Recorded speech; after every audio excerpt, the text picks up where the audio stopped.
नमस्कार, उत्तराखंड समाचार में आपका स्वागत है। मैं हिना जोशी छेत्री। आइए सबसे पहले नजर डालते हैं आज के मुख्य समाचारों पर। चमोली के रैनी तपोवन क्षेत्र में रेस्क्यू अभियान आज 11वें दिन भी रहा जारी। लापता 204 लोगों में से अब तक 58 शव बरामद। प्राकृतिक आपदाओं की रोकथाम के लिए विशेषज्ञ संस्थानों की बनेगी संयुक्त कमेटी। प्रधानमंत्री नरेंद्र मोदी की अध्यक्षता में हुई केंद्रीय कैबिनेट की बैठक में लिए गए कई अहम फैसले। केंद्रीय मंत्री रविशंकर प्रसाद ने बताया, मोबाइल विनिर्माण के क्षेत्र में 34,000 करोड़ का हो रहा निवेश। जिलाधिकारियों को दी गई जुवेनाइल जस्टिस एक्ट लागू करने की जिम्मेदारी। उत्तराखंड ने केंद्रीय वित्त मंत्रालय के मानकों के मुताबिक कारोबार में सुगमता की सुधार प्रक्रिया की पूरी। 702 करोड़ रुपए अतिरिक्त ऋण जुटाने की मिली अनुमति। निवेश बढ़ने से अर्थव्यवस्था में आएगी तेजी। और रंगारंग कार्यक्रमों के साथ टिहरी झील महोत्सव का हुआ समापन। प्रतिभागियों को जिलाधिकारी ईवा आशीष श्रीवास्तव ने किया सम्मानित। वाटर स्पोर्ट्स की कयाक सिंगल प्रतियोगिता में आईटीबीपी के प्रभात को मिला पहला स्थान। अब समाचार विस्तार से।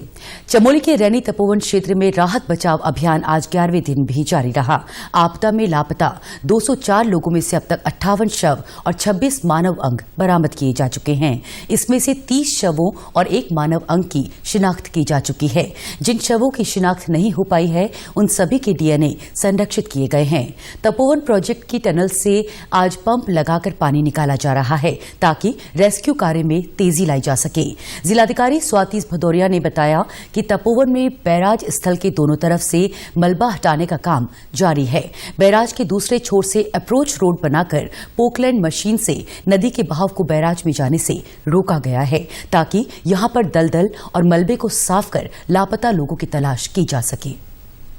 काफी पानी भी आ रहा है तो उसके लिए डीवाटरिंग पंप भी लगाया गया है कि उसको डीवाटर करके फिर आगे जिससे एक्सकवेशन का काम किया जा रहा है। और दूसरा वाला हमारा जो बैराज साइट है, वहाँ पे भी स्लश पंप्स लग चुके हैं, तो वहाँ पे साथ में पानी भी डाला जा रहा है और स्लश भी किया जा रहा है।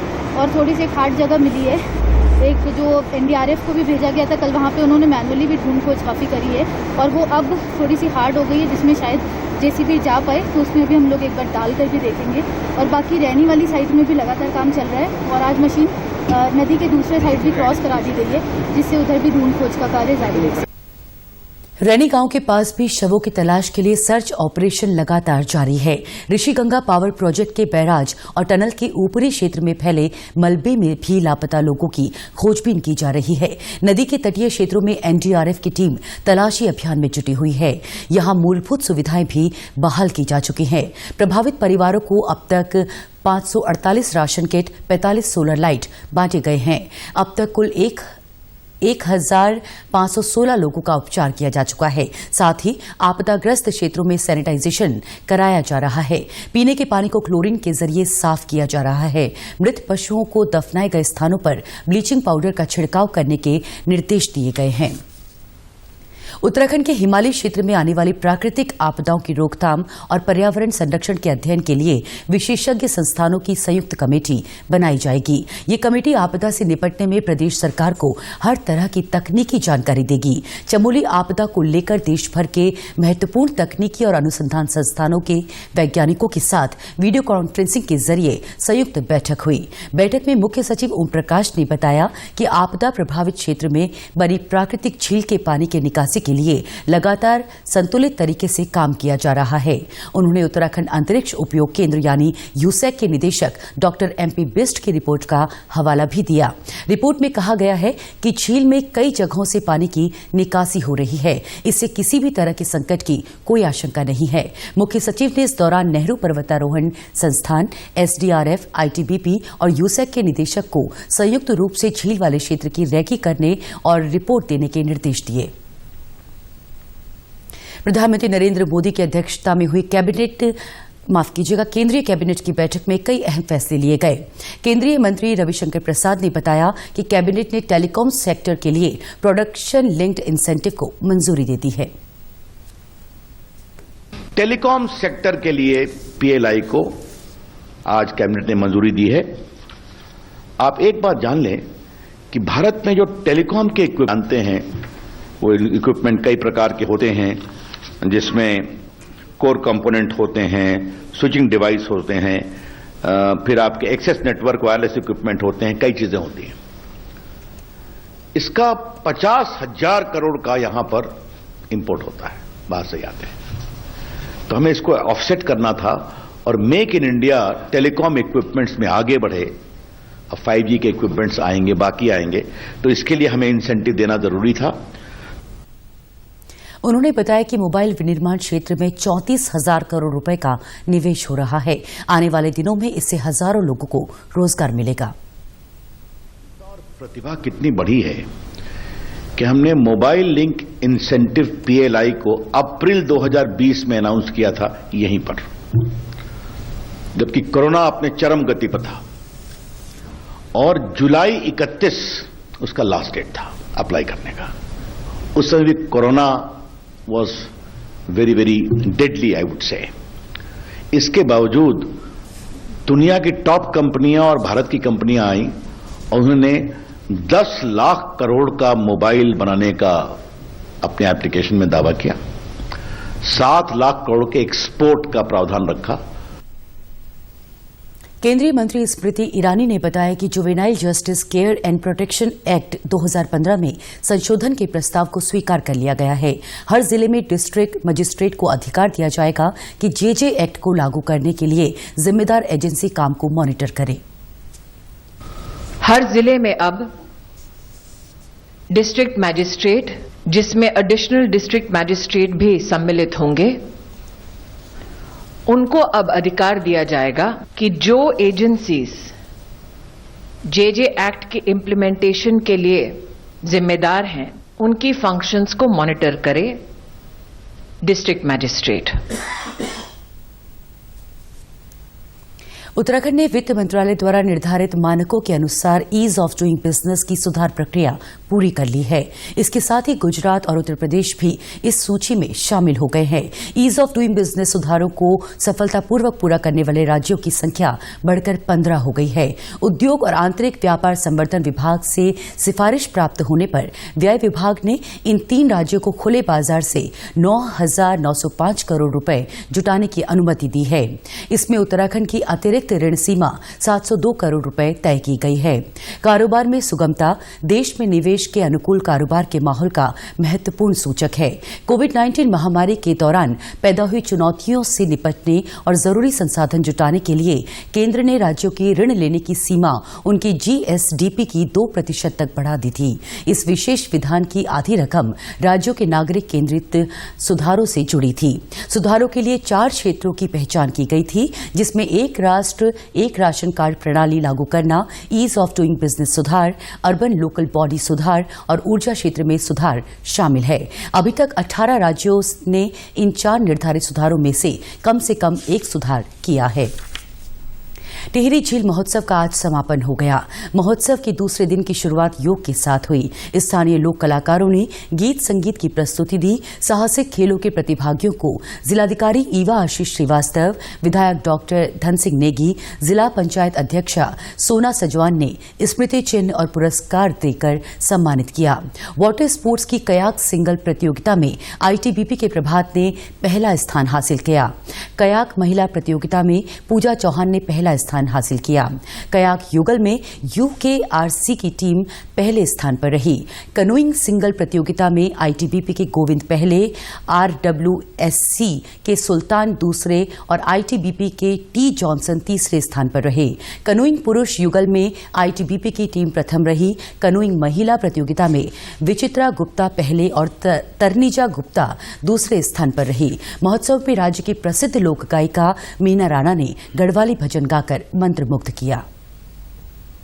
मुख्यमंत्री त्रिवेंद्र सिंह रावत ने आज अल्मोड़ा और नैनीताल के लिए की गई घोषणाओं की समीक्षा की। उन्होंने सभी स्कूलों में फर्नीचर, कंप्यूटर और अन्य आधारभूत सुविधाओं पर विशेष ध्यान देने को कहा। राज्य में बन रहे नए आंगनबाड़ी भवन के निर्माण में तेजी लाने के भी निर्देश दिए।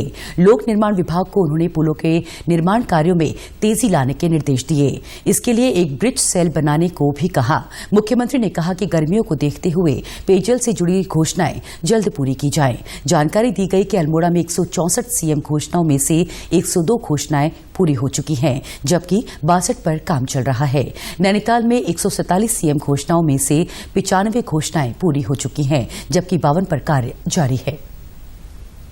चंपावत से बड़ी संख्या में युवा अल्मोड़ा की रानीखेत में होने वाली सेना भर्ती रैली के लिए रवाना हो गए हैं। यहां के युवाओं के लिए 19, 20 और 21 फरवरी को भर्ती रैली आयोजित की जाएगी। अभ्यर्थियों को 72 घंटे पहले कोविड-19 टेस्ट की नेगेटिव रिपोर्ट भी दिखानी होगी। इसके लिए लोहाघाट, चंपावत और टनकपुर में कोविड जांच केंद्र बनाए गए हैं। इन जांच केंद्रों में 2 दिन में लगभग 1400 युवाओं का एंटीजन टेस्ट किया गया। अभ्यर्थियों को रानीखेत भेजने के लिए परिवहन विभाग अतिरिक्त बसों का संचालन कर रहा है। लोहाघाट डिपो के सहायक महाप्रबंधक नरेंद्र कुमार गौतम ने बताया कि रानीखेत भर्ती मेले के लिए रोडवेज की बसें 18 फरवरी से चलाई जानी थी, लेकिन अभ्यर्थियों की मांग के चलते आज से ही अतिरिक्त बसों का संचालन किया जा रहा है। उन्होंने बताया कि अभी 5 बसें रानीखेत के लिए रवाना की गई हैं। अभ्यर्थियों की संख्या बढ़ने पर और बसों की व्यवस्था की जाएगी। आज लोहाघाट ब्लॉक के जो बच्चे हैं उन्हें भेजा जा रहा है। 2 दिन पूर्व बच्चों की मांग थी कि हमें 2 दिन पूर्व छोड़ दिया जाए, तो उनके लिए 2 दिन पूर्व हमने यहाँ से वाहनों की व्यवस्था की है। 5 बसें हम भेज चुके हैं और जो भी अभ्यर्थी आएंगे उनके लिए और अतिरिक्त व्यवस्था करेंगे। बागेश्वर में जिलाधिकारी विनीत कुमार की अध्यक्षता में मुख्यमंत्री स्वरोजगार योजना के तहत 39 लोगों का इंटरव्यू लिया गया। योजना के तहत जिले के 58 लोगों ने ऑनलाइन आवेदन किया था, जिसमें से 11 लोग गैर हाजिर रहे और 39 लोगों को स्वरोजगार के लिए 1,26,55,000 का लोन स्वीकृत किया गया। 8 आवेदन पत्र निरस्त किए गए। अभ्यर्थियों ने बकरी पालन, मत्स्य पालन, poultry farm, restaurant, dairy, readymade garments, general store जैसे रोजगार शुरू करने के लिए लोन का आवेदन किया था। बेसिकली हमारा जो लक्ष्य है पूरे साल भर का 200 का लक्ष्य था और इसमें ऑलरेडी जो है 181 स्वीकृति बैंक के द्वारा ऑलरेडी दे दी गई है, जबकि एप्लीकेशंस तो हमने मोर देन 400 जो है एप्लीकेशंस बैंक्स को भेजी है, तो उनमें से 181 तो स्वीकृत भी हो गई है और 115 में डिस्बर्स भी हो गया है। तो उसी के क्रम में आज भी हमने इंटरव्यूज रखे हुए थे। हमारे पास 58 एप्लीकेशंस आई हुई थी, तो उन्हीं के आज हम इंटरव्यू कंडक्ट करवा रहे हैं और जैसे हमारी जो कमेटी है जैसे उनका स्वीकृति देती है उसके बाद में उनकी एप्लीकेशंस को बैंक में फॉरवर्ड किया जाएगा। मुख्यमंत्री स्वरोजगार योजना के तहत बागेश्वर में अब तक कुल 530 लोगों के आवेदन पत्र बैंकों को भेजे गए हैं, जिसमें से 181 लोगों के लोन मंजूर किए गए और 115 को पहली किश्त उपलब्ध करा दी गई है। उत्तराखंड के समाचारों में आज बस इतना ही। चलते चलते मुख्य समाचार एक बार फिर। चमोली के रैनी तपोवन क्षेत्र में रेस्क्यू अभियान आज 11वें दिन भी जारी रहा। लापता 204 लोगों में से अब तक 58 शव बरामद। प्राकृतिक आपदाओं की रोकथाम के लिए विशेषज्ञ संस्थानों की बनेगी संयुक्त कमेटी। प्रधानमंत्री नरेंद्र मोदी की अध्यक्षता में हुई केंद्रीय कैबिनेट की बैठक में लिए गए कई अहम फैसले। केंद्रीय मंत्री रविशंकर प्रसाद ने बताया मोबाइल विनिर्माण के क्षेत्र में 34,000 करोड़ का हो रहा निवेश। जिलाधिकारियों को दी गई जुवेनाइल जस्टिस एक्ट लागू करने की जिम्मेदारी। उत्तराखंड ने केंद्रीय वित्त मंत्रालय के मानकों के मुताबिक कारोबार में सुगमता की सुधार प्रक्रिया की पूरी। 702 करोड़ रुपए अतिरिक्त ऋण जुटाने की मिली अनुमति। निवेश बढ़ने से अर्थव्यवस्था में आएगी तेजी।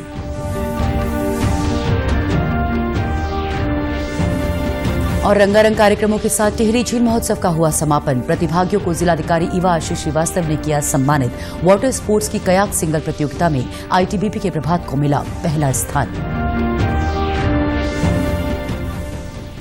उत्तराखंड की खबरों के लिए आप हमसे सोशल मीडिया के माध्यम से भी जुड़ सकते हैं। हमारा ट्विटर हैंडल है DD News_देहरादून। हमारा फेसबुक पेज है DD News उत्तराखंड और हमारे YouTube channel DD News Uttarakhand को भी आप सब्सक्राइब कर सकते हैं।